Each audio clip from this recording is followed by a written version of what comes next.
உங்களை குறைஞ்சளவு விரும்ப செய்யக்கூடிய 15 விஷயங்கள். எரிச்சல் ஏற்படுத்துகிற மாதிரி நடந்துக்கிறது யாருடைய பர்சனாலிட்டியும் இல்லை. இன்னும் சொல்லணும்னா யாருமே அப்படிப்பட்ட பர்சன் கிட்ட நீங்கள் செய்கிறது இரிட்டேட் ஆகுதுன்னு சொல்ல மாட்டாங்க. ஸோ அடிக்டட் டு சக்ஸஸ் எந்த வகையான 15 விஷயங்கள் உங்களை குறைவான அளவு மற்றவங்களுக்கு பிடிக்க வைக்குதுன்னு சொல்ல போகிறோம். 1.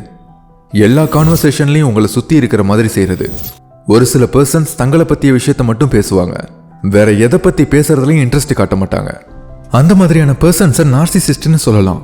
இந்த உலகத்தில் 1% பீப்புளுக்கு நார்சிசிஸ்ட் பர்சனாலிட்டி டிசார்டர் இருக்கு. ஏன் ஒரு சிலர் அவங்கள பற்றி மட்டும் பேசுகிறாங்க?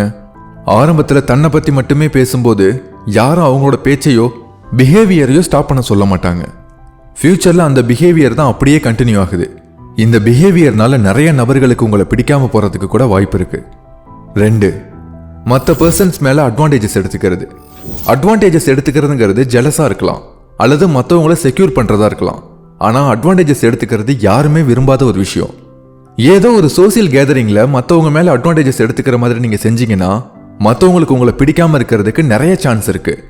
எப்போவுமே ஃப்ரீயாக இருங்க, மற்றவங்களை உங்களோட பைண்ட் பண்ணிக்காதீங்க. நீங்கள் எல்லாருடைய கண்களுக்கும் ரொம்ப அப்ரோச்சபிளாக தெரிவிங்க. 3. செயலற்ற ஆக்கிரமிப்பு. இது ஒரு கோழைகளோட மூவ்னு சொல்லலாம். இதன் மூலமாக ஒரு பர்சன் மேன்லியராகவோ உமன்லியராகவோ இருக்காங்கன்னு சொல்ல முடியாது. அவங்க ரொம்ப வீக்கான பர்சன் இந்த உலகத்துக்கு தெரிவாங்க. ஒருத்தவங்க கூட ஏதாவது ப்ராப்ளம் இருந்ததுன்னா ஸ்ட்ரெயிட்டாக அவங்களோட போய் பேசணும். அந்த பர்சனுக்கு பின்னாடி பேசுறதுனாலையோ அல்லது மோசமான ரிமார்க்ஸ் கொடுக்கறதுனாலையோ உங்களோட ரெஸ்பெக்ட் அதிக அளவில் பாதிக்கப்படலாம். செயலற்ற ஆக்கிரமிப்புனால தேவையில்லாமல் அதிக அளவு டைம் வேஸ்ட் ஆகலாம். என்ன நினைக்கிறீங்களோ அதை சொல்லிடுங்க. பேசி ஒரு பிரச்சனையை சால்வ் பண்ணிட்டு அடுத்த வேலையை செய்ய ஸ்டார்ட் பண்ணுங்க. 4. யாருக்கிட்டையோ பேசிக்கிட்டு இருக்கும்போது ஃபோனை செக் பண்ணுறது. இந்த மாதிரியான ஒரு விஷயம் பார்க்கறதுக்கு நீங்கள் உங்ககிட்ட பேசிக்கிட்டு இருக்கிறவங்களுக்கு மரியாதை கொடுக்காதது போல இருக்கும். உங்ககிட்ட யாராவது இந்த மாதிரி பிஹேவ் பண்ணால் நீங்கள் எப்படி உணர்வீங்கன்னு யோசிச்சு பாருங்க. இந்த பிஹேவியர் உங்களை ரூடாக மற்றவங்க முன்னாடி ப்ரொஜெக்ட் பண்ணும். சப்போஸ் உங்களுக்கு ஃபோன் அடிக்ஷன் இருந்துச்சுன்னா அதுலேருந்து வெளியே வர ட்ரை பண்ணுங்க. இந்த பிஹேவியர்னால மற்றவங்களுக்கு உங்களை பிடிக்காம போகிறதுக்கு கூட வாய்ப்பு இருக்கு. 5. எல்லா விஷயங்களை பற்றியும் கம்ப்ளைண்ட் பண்ணுறது. உங்கள் சர்வீஸ், உங்கள் ஜாப், உங்கள் பார்ட்னர், உங்கள் குழந்தைங்களை பற்றி கம்ப்ளைண்ட் பண்ணும்போது கேட்குறவங்கள டயர்டாக ஃபீல் பண்ண வைப்பீங்க. ரொம்ப நாள் கம்ப்ளைண்ட் பண்ணுறவங்க இருப்பாங்க. ஜஸ்ட் திங்க், நீங்கள் குறை சொல்கிற வேலை எத்தனை பேருக்கு கிடைக்கலன்னு ஃபீல் பண்ணுறாங்க? உங்ககிட்ட இருக்கிற ரிலேஷன்ஷிப் அல்லது குழந்தைங்களை மாதிரியே தனக்கு இல்லைன்னு நினைக்கிறவங்க நிறைய பேர் இருக்காங்க. இந்த மாதிரியான பர்சனுக்கு உங்கள் அட்வைஸ் தேவையில்லை. தங்களோட லைஃப் எவ்வளவு ஹார்டாக இருக்குன்னு உங்களுக்கு சொல்ல நினைப்பாங்க. ஒருவேளை நீங்கள் கம்ப்ளைண்ட் பண்ணுற பர்சன் உங்களுக்கு தோணுச்சுன்னா கம்ப்ளைண்ட் பண்ணுறதை ஸ்டாப் பண்ணிட்டு உங்ககிட்ட இருக்கிற விஷயங்களுக்கு நன்றியோடு இருங்க. நல்லா ஒர்க் பண்ணி உங்கள் லைஃப்பை இன்னும் முன்னுக்கு கொண்டு வாங்க. 6. தாழ்மையான தற்பெருமை. உங்களை நீங்களே கிரேட்டஸ்ட் ஹியூமன் பீயிங்னு மற்றவங்க கிட்ட சொல்லாதீங்க. சில பர்சன்ஸ் மற்றவங்கள பற்றி குறை சொல்லியே தன்னை பெஸ்ட்னு அவங்கள சொல்லிப்பாங்க.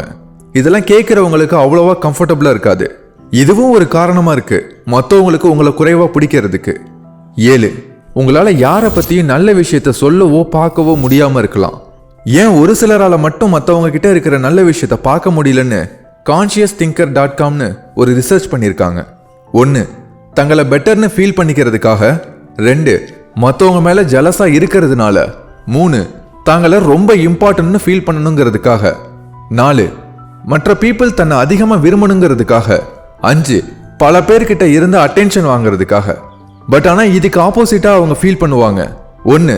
தங்களை ஒஸ்ட்னு ஃபீல் பண்ண ஸ்டார்ட் பண்ணுவாங்க. 2. தங்களை லெஸ் இம்பார்ட்டண்ட்டாக ஃபீல் பண்ணுவாங்க.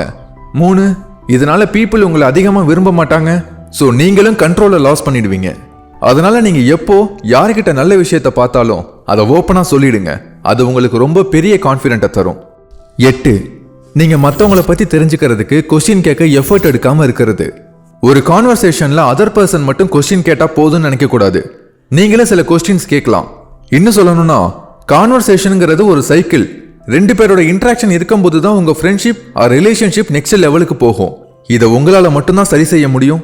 உங்களுக்காக நீங்கள் தான் ஏதாவது செய்ய முயற்சி எடுக்கணும். 9. உங்ககிட்ட யாராவது ஹெல்ப் கேட்கும்போது நீங்கள் ரொம்ப பிஸின்னு சொல்கிறது. எல்லாருமே ஏதோ ஒரு வகையில் பிஸியாக தான் இருப்போம். ஆனால் எல்லா பிஸியும் தேவையானு கேட்டால் இல்லைங்கிறது தான் ஆன்சராக இருக்கும். பிஸியாக இருக்கிறதுனால சக்ஸஸ்ன்னு அர்த்தமாக இருக்கணும்னு இல்லை. பிஸிங்கிறது ஜஸ்ட் ஆப்போசிட் டு சக்ஸஸ்னு கூட சொல்லலாம்.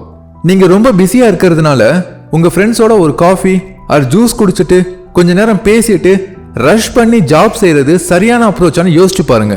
உங்களை எது ரொம்ப பிஸியாக வச்சிருக்குன்னு யோசிங்க. அது ஒர்த்தானு திங்க் பண்ணுங்க. 10. கான்வர்சேஷன்ஸ் எல்லாமே மணியை ஃபோக்கஸ் பண்ணியிருக்கிறது.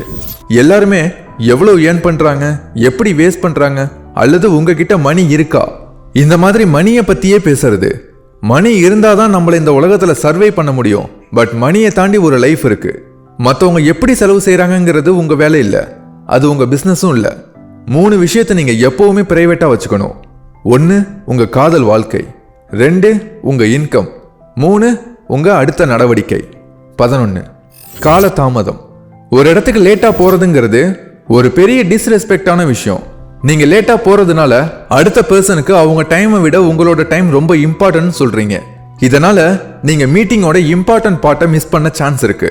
சரியான நேரத்துக்கு வரது உங்களோட கமிட்மெண்ட்டை காட்டுது. இது ரொம்ப சிம்பிள். உங்க டேவை முன்னாடியே பிளான் பண்ணுங்க. டிராஃபிக் அல்லது நீங்க வழி மாறி போயிட்டேன்னு ரீசன் சொல்லாதீங்க.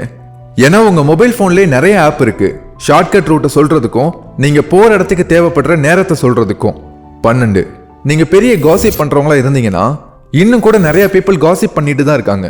நீங்க காசிப் பண்ணல, பட் நீங்க லிசன் பண்ணீங்கன்னா அதுவும் தப்பு தான். உங்ககிட்ட ஒரு கொஸ்டின் கேட்கிறேன். நீங்க அந்த ரூமை விட்டு போன பிறகு காசிப் பண்ற பர்சன் உங்களை பத்தி என்ன பேசுவாங்க? Just think that. ஸோ காசிப்பும் பண்ணாதீங்க, அதை என்கரேஜும் பண்ணாதீங்க. 13 நெகட்டிவிட்டி. ஸ்ட்ரைட்டா சொல்லணும்னா யாருக்குமே நெகட்டிவிட்டி பிடிக்காது. நெகட்டிவிட்டி பர்சன் கூட பேசினா மற்றவங்களோட ஐடியா டவுன் ஆகிற மாதிரி ஃபீல் பண்ணுவாங்க. உங்க ஃப்ரெண்ட்ஸோட லஞ்சுக்கு வெளியே போனீங்கன்னா நெகட்டிவ் பர்சன் அந்த இடத்தோட என்ஜாய்மெண்ட்டே கட் பண்ணுவாங்க. ஸோ நெகட்டிவ் பர்சனோட போறது யாருக்குமே பிடிக்காத ஒரு விஷயம். நெகட்டிவா இருக்கிறதுக்கு பல ரீசன் இருக்கலாம், பட் எப்பவுமே பாசிட்டிவா இருக்க ட்ரை பண்ணுங்க. 14 எல்லாத்தையும் ஷேர் பண்ண விரும்புறவங்களா இருந்தீங்கன்னா நம்முடைய லைஃப்ல சில பர்சன் அவாய்ட் பண்ணுவோம். ஏன்னா நமக்கு தெரியும் அவங்க ஏதோ ஒரு அக்வர்டான விஷயத்த சொல்ல போறாங்கன்னு. எக்ஸாம்பிள் சொல்லணும்னா, ஒரு 50 வருஷம் கடந்த பாட்டி கிட்ட பேசும்போது அவங்க மெனோபாஸ் பத்தியே பேசுவாங்க, அதோட ஸ்டேஜஸை பத்தி பேசுவாங்க. ஒரு அம்மா வயசுல இருக்கிறவங்க கிட்ட பேசும்போது அவங்க குழந்தைங்களை எப்படி வளர்க்கணும்னு பேசுவாங்க. ஆக்சிடென்ட் ஆன ஒரு பர்சன் கிட்ட பேசும்போது ஹாஸ்பிட்டல்ல என்ன நடந்துச்சுன்னு பேசுவாங்க. இதெல்லாம் பிரைவேட்டான ஒரு இன்ஃபர்மேஷன், எல்லாருக்கும் இதை கேட்க பிடிக்காது. ஸோ யாரையும் இந்த மாதிரியான விஷயங்களை கேட்க ஃபோர்ஸ் பண்ணாதீங்க. 15 சோசியல் மீடியா அடிக்ஷன். உங்களுக்கு என்ன நடந்தாலும் அதை சோசியல் மீடியால சொல்றது. நிறைய பேர் அதை கம்ஃபர்டபுளா ஃபீல் பண்ண மாட்டாங்க. நீங்க ஒரு கான்வர்சேஷன்ல பிசிக்கலி பர்சன்டாகவும் மென்டலி ஆப்சண்டாகவும் இருந்தீங்கன்னா யாருமே உங்களை கான்வர்சேஷன்ல இன்வால்வ் பண்ண விரும்ப மாட்டாங்க. உங்க சோசியல் மீடியால நீங்க கண்ட்ரோல் பண்றது மூலமா நிறைய ரியல் ஃப்ரெண்ட்ஸ் உங்களை விரும்புவாங்க. உங்க கூட இருக்கிற ரிலேஷன்ஷிப்பை பில்ட் பண்ண ட்ரை பண்ணுவாங்க. ஸோ சோசியல் மீடியா அடிக்ஷன்ல இருந்து வெளியே வாங்க. இந்த வீடியோல சொல்லி இருக்கிற விஷயம் உங்களோட ஒத்து போகுதான்னு பாருங்க.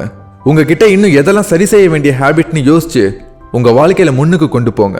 நம்ம சேனல்ல வர வீடியோஸை தொடர்ச்சியா பாருங்க, அதை உங்க வாழ்க்கையில அப்ளை பண்ணுங்க. வாழ்த்துக்கள்.